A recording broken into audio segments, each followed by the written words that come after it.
بسم اللہ الرحمن الرحیم وحدثنی عن مالک عن یحیی بن سعید عن سعید بن مسیب انہ قال صلی رسول اللہ صلی اللہ علیہ وسلم بعد ان قدم المدینہ 16 شہرا نحو بیت المقدس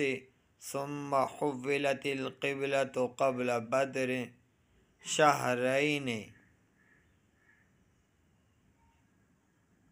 سعید ابن مسیب رحمۃ اللہ علیہ سے روایت ہے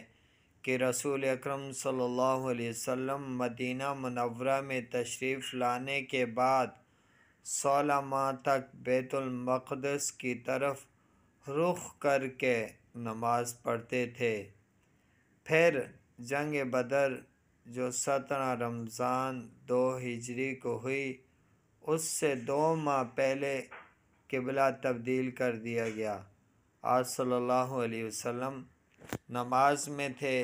قبلہ تبدیل کا حکم ہوا تو نماز میں ہی آپ صلی اللہ علیہ وسلم نے رخ موڑ دیا۔ تو سامعین محترم، حدیث مبارکہ میں قبلہ تبدیل کے بارے میں موجود ہے۔ آپ صلی اللہ علیہ وسلم